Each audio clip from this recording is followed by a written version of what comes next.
The Houston Rockets have traded Chris Paul, 2 first-round picks, and 2 pick swaps for Russell Westbrook. This is wild, as the Rockets actually were able to trade Chris Paul after rumors came out that he wanted out of Houston and they traded him for an even better player in Westbrook. However, I do think this trade is a big problem for the Rockets. This trade may come back to bite Houston later on when you take a closer look, and it actually may cripple the Rockets' future. I really want to touch upon the picks and swaps given up, the terms of each player's contract, and the problem with how this aligns with Harden and the Rockets' other players. So, let's go over how the Rockets got robbed in the Russell Westbrook and Chris Paul trade. First off, I think Westbrook is a better player than Chris Paul at this point of their respective careers. However, was trading for Westbrook and the upgrade he provides worth giving up 2 first-round picks and 2 pick swaps? Well, for specific details, the Rockets gave up their 2024 and 2026 first-round picks, and pick swaps that the Thunder can opt to use in 2021 and 2025. It's a lot just based on the raw amount of assets given up by the Rockets, but what makes this even worse is how far they are in the future. The 2026 first-round pick is 7 years from now, and by that time Harden will be 36 years old, and Westbrook will be 37 years old. By then, I think it's fair to say both guys will be past their primes, and won't be leading the Rockets to any championships at that age.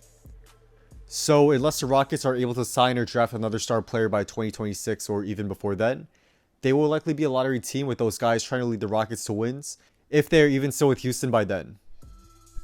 And if the Rockets somehow end up being dysfunctional and their stars demand a trade by 2021, the Thunder will then have the first round picks and swaps to take Houston's likely top draft picks if things go wrong. But now let's go back to the present. Ignore the picks for now, and let's just see how much better Westbrook makes the Rockets compared to Chris Paul. I'm honestly pretty neutral to Westbrook's game, as I think he has some really good strengths, but glaring weaknesses as well. So let's just take a look at something that is relatively unbiased, his stats. Westbrook is a triple-double machine as we've seen over the past 3 years, as he has averaged at least 20, 10, and 10 in each of his last 3 seasons. He had 13.1 win shares and a 12.4 BPM in the 2016-17 season, 10.1 win shares and a 7.5 BPM in the 2017-18 season, and 6.8 win shares and a 6.5 BPM last season. Chris Paul has averaged about 17, 8, and 5 with the Rockets over the last 2 seasons, and he has taken somewhat of a backseat to Harden since joining the Rockets. Paul had 10.6 win shares and an 8.8 BPM in the 2016-17 season with the Clippers, 10.2 win shares and a 7.1 BPM in the 2017-18 season, and 6.6 win shares and a 3.0 BPM last season. So looking at the stats, it's pretty fair to say Westbrook has been the superior player over the past 3 seasons, but really not by a whole lot. Westbrook also has a much higher usage rate than Paul at over 35% on average over the last 3 seasons, while Paul has had only about a 24% usage rate over the same time period.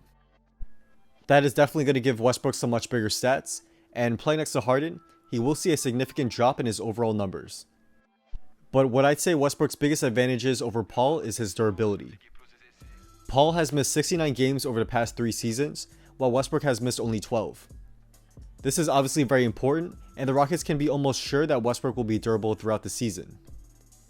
But is this moderate upgrade as shown by the stats worth trading all those picks for the Rockets? Well, I don't think so, especially when we consider Westbrook's fit with Harden. Westbrook is a horrible 3-point shooter, no way to sugarcoat it, as he's a career 30.8% 3-point shooter and shot 29% from 3 last season. That's really bad, and this has made Westbrook a very poor off-ball player.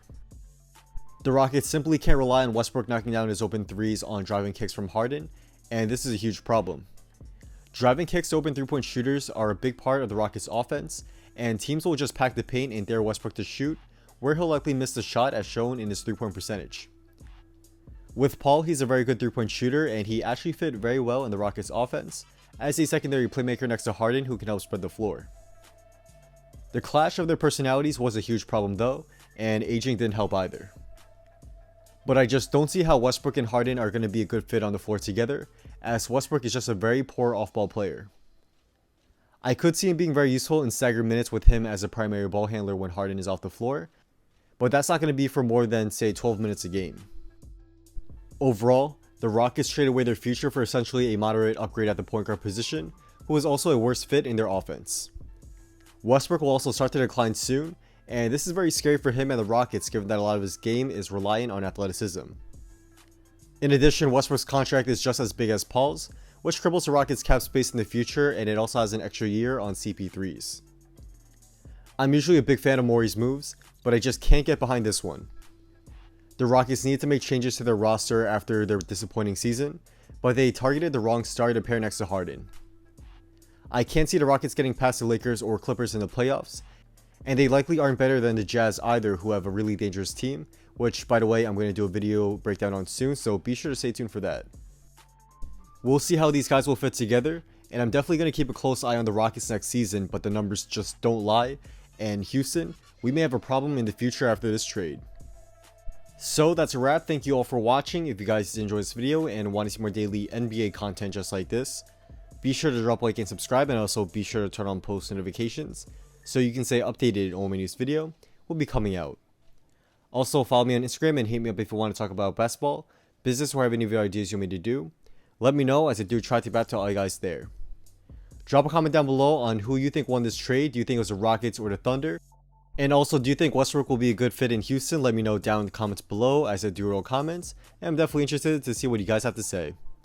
So, with all that being said, once again, thank you all for watching, and hopefully, I will see you guys soon for our next video. Peace.